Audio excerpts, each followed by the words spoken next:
morning and welcome to America's Home Cooking. Today I'm making marshmallows. Now this is going to be an extremely simple recipe that we're going to be making. I have other marshmallow recipes that are a little more complicated and they have different flavorings and they're put together different, but I'm going to give you a very basic one to get an idea of how to make marshmallows. I've already made it once and it turns out great. Alright, so what you're going to need is a standing mixer. You can't use a hand mixer on this one. You're going to need a standing mixer. Now we're going to get the bowl from the standing mixer and I'll be right back.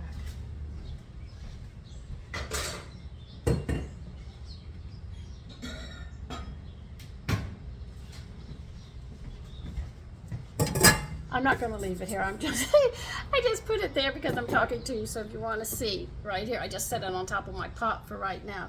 What you need is 3 tablespoons of a gelatin. I do not recommend using Knox at all. I will not, because I know what it does. I'm not going to do that. I'm using Protein Essentials beef gelatin. Now you're going to put 3 tablespoons in your mixing bowl, because each tablespoon is 1 package of the gelatin that you buy in the store. And I'll be right back. Now you need 1/2 cup cold water.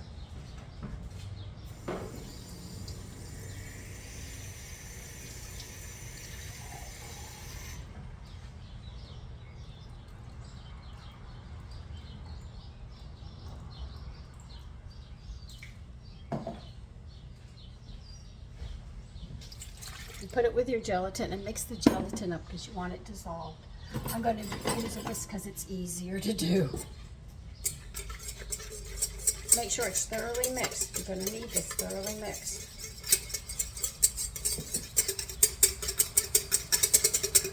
So it'll look like this, and put this bowl in your mixer.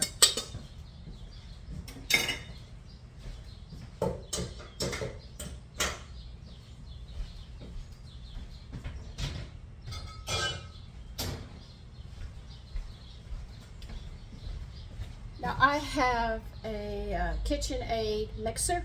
This is called the whisk, and this is what you're going to hook up to your standing mixer. Don't worry, I'll bring you over here when we start to do the other part. Alright, now you're going to let that gelatin sit now in a saucepan.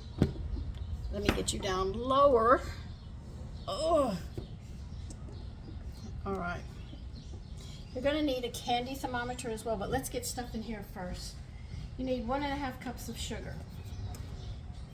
Let me get out my measurer. Hey there, Sandra.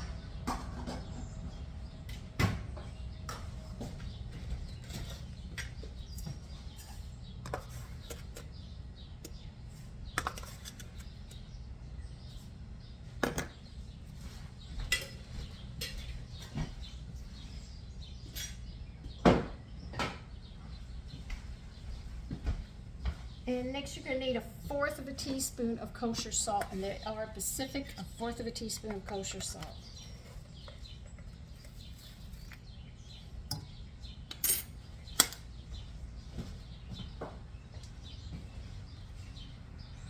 You need 1 cup of light corn syrup.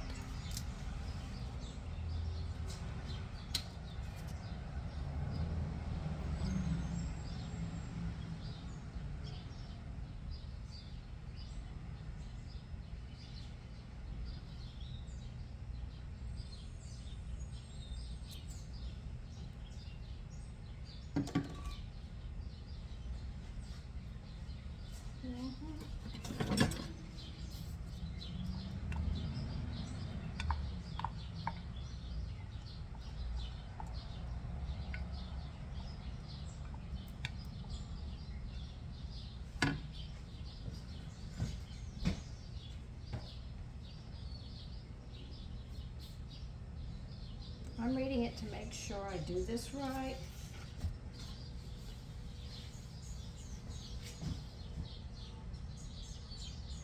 We have to add 1 cup of cold water.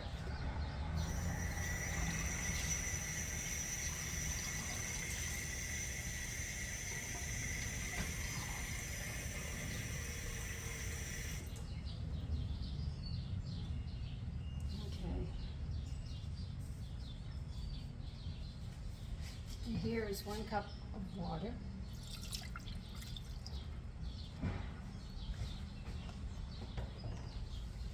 Now we're going to turn this on to a medium high heat. We're going to need a candy thermometer. We're also going to have to oil an 8x8 baking pan, because you won't get it out of the pan unless you oil it. Now, we're not adding the candy thermometer yet because we have to dilute all this sugar, because if you do add it, it will crystallize on it, which could cause the rest of it to crystallize. I'm learning as I go along, believe it or not. I'm not very good at making sugar, so I'm going to tell you what I learned. Because I don't make sugar candy very often. I do a lot of things, but making that not. So we're going to wait till the sugar melts, and then you're going to get a candy thermometer, and we're going to bring this up to 240 degrees on a candy thermometer. Now 240 is softball, to give you an idea.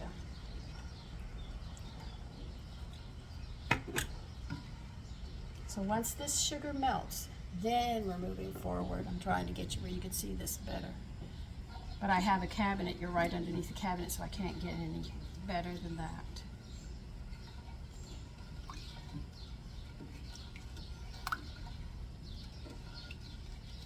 So I'm going to wait for this.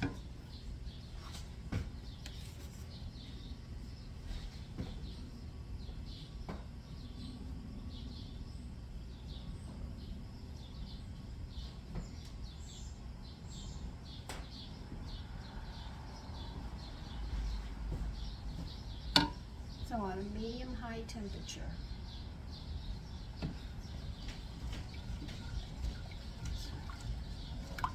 So once the sugar starts to really melt in here, and I don't feel the granulars to it.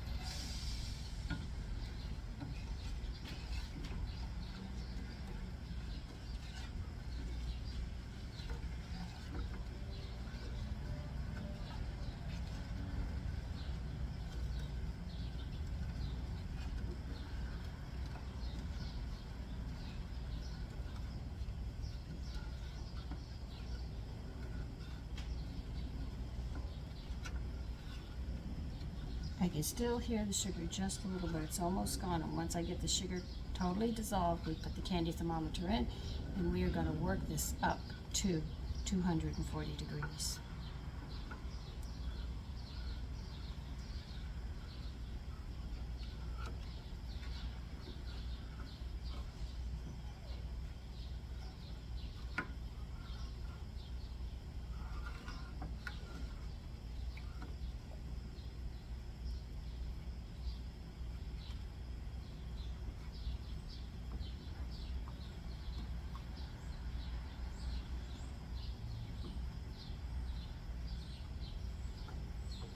Okay, you don't hear that sugar grit anymore.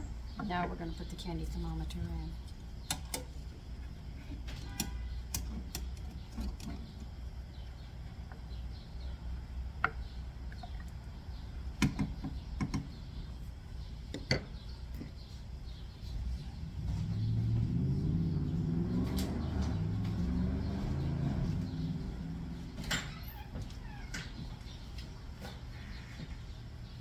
I'm having you watch it is because I want you to see how we do this. All right? It's very important that you learn this.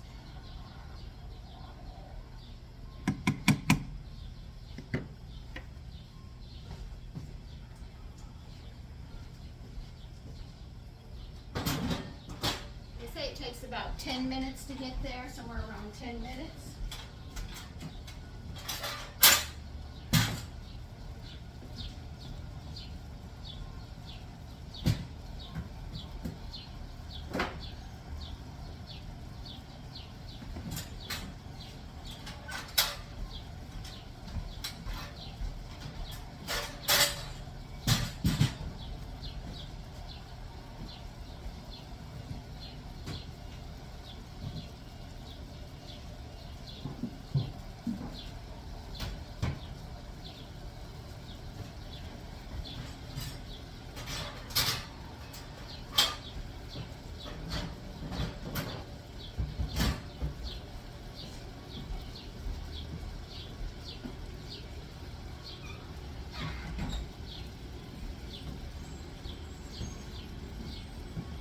Now the only difference between this one and the one you buy in the store is the other one has NOx in it, which is two chemicals that they use that draws calcium away from your teeth, your bones, your hips, your backs, and all your joints, and then your long bones.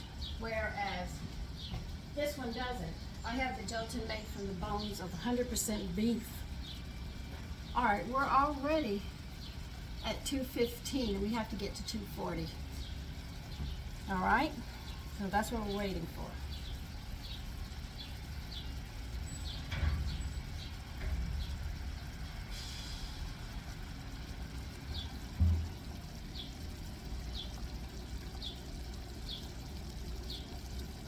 So I am going to leave it like this and just periodically, I'm not going to swirl it because I'll probably knock my thermometer over, so I'm going to sit there and just do a little bit of that, and that's it until it hits 240, and I'll continue at 240. I will be back, but see, we just got to leave this to do what it has to do. A notation, if you get this higher than 240, it will not work. If you get it below, it'll be runny, so you have to get it right at 240. Okay, it's at 240. Turn it off. I'm getting it off that burner. Whoa, it's hot. Okay, I'm going to move you over in a hurry because I want you over here where I'm working with the mixer so you can see what's going on inside this mixer. All right, this is where we have the gelatin. Okay, I'm fixing you so I can do this now. I'm going to be turning this on.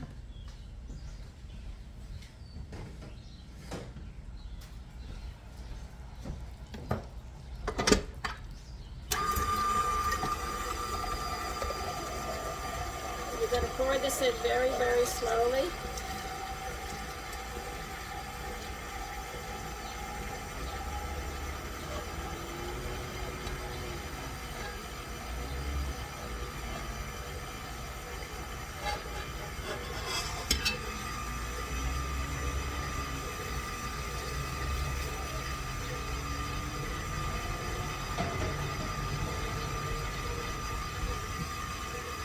Now we're going to have to stop it and see if the gelatin all on the bottom and side has been mixed, and no, it hasn't. We have to get all that mixed before we can do anything else.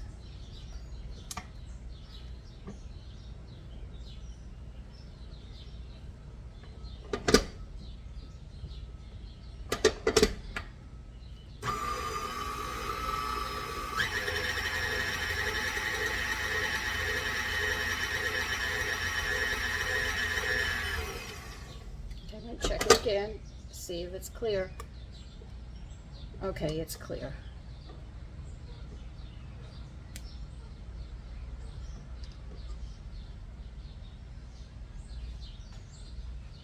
I'm going to add a tablespoon of vanilla while this is mixing.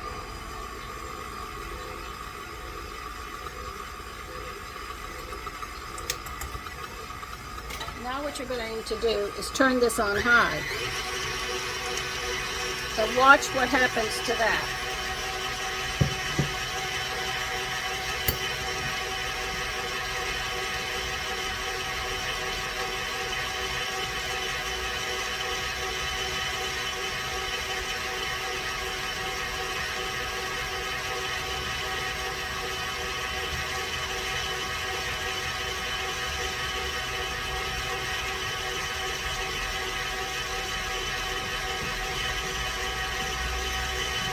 beat it for about 10 minutes. I'm going to leave you on so you can actually see what happens to this as we do this.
See how it's turning colors?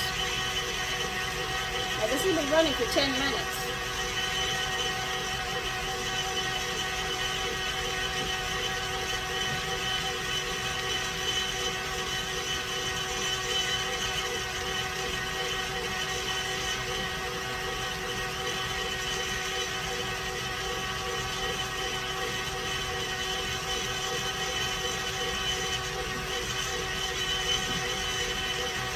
You won't believe it.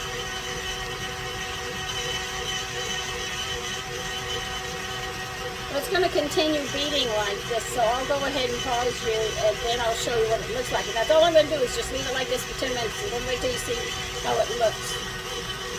See what's happening? It's turning white to marshmallows.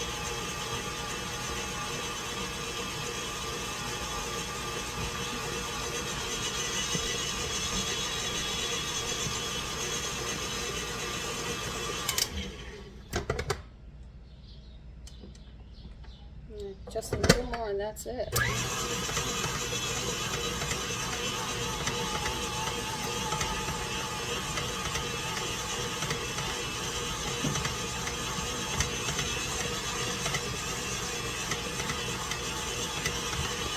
Now I'm going to have to move you over here because we're going to be working here. So I'm going to turn you while I turn that off and bring it over.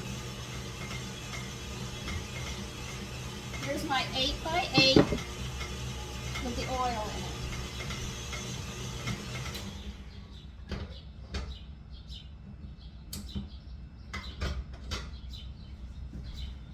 it. Now here's the texture you're looking for. That's the texture you want.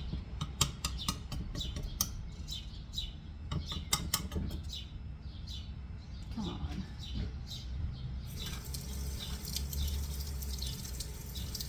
Hold on.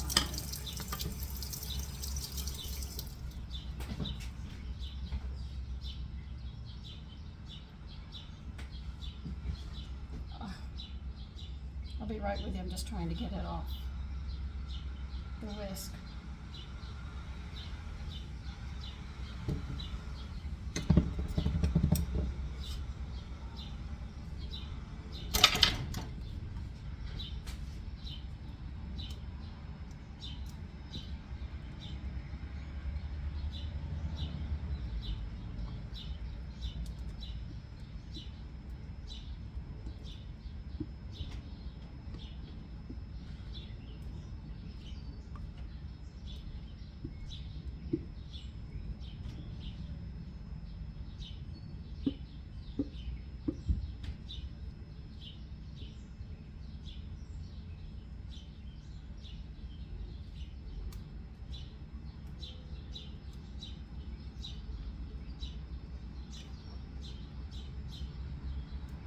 So remember, this is a very simple one that we're making, not a complicated one. They have more complicated ones, but this is just a very, very simple one. And that's what we're going to be doing.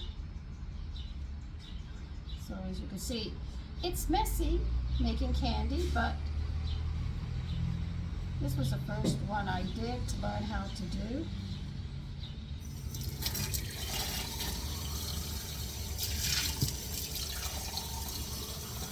And by the way, they're excellent, by the way.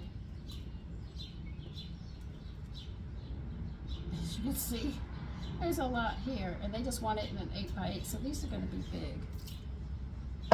So if you have children that like to do it over a fireplace,